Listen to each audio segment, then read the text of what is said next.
பாருங்க, எங்கள் வீட்டுக்கார் கூட நான் இருக்கிற ஃபோட்டோ. எங்கள் வீட்டுக்கார் என்ன பண்ணிகிட்ருக்காரு பாருங்களேன். என்ன பண்ணுறீங்க? பிளாக் டீ போடுறீங்களா? என்ன இது கவரில்? டீ தூளா? நீங்கள் கிராமத்தில் இல்லை, சிட்டியில் நடுவில் இருக்கீங்க. புரிஞ்சுதா? அது ஒரு டப்பாவில் கொட்டி வைக்கணும்னா கூட அறிவு இல்லையா? ஒரு நிமிஷம் நான் சொல்றதை கேளு, அதுக்கப்புறமேட்டு நீ உன் வாயை தர. புரிஞ்சுதா? இது கொடைக்கானல்ல உங்க மம்மி வாங்கின இந்த இது ஓகேவா? ஏற்கனவே நான் ஒரு டீ தூள் வச்சிருக்கேன். காட்டுங்க. ஓகேவா? இது எப்படி இருக்குன்னு உனக்கு ட்ரை பண்ணி பார்க்கறதுக்காக போட்டேன். அதுக்காகவா? இது நல்லா உன் மம்மி கிட்டே திருப்பி கொடுப்பேன். அதுக்காக நான் போட்டு பார்த்தேன். உங்களுக்கு ரிஹர்சல் பார்த்துட்டு அதுக்கப்புறம் இது அதுக்குள்ளேயே வாய்க்கு வந்தபடி கத்தின்னு இருக்க.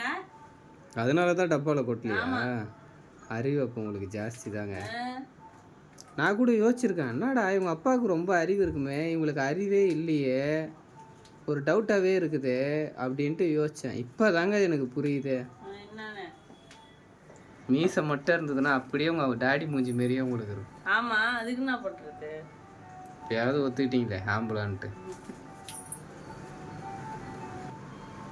Very very ஸ்வீட்டுங்க.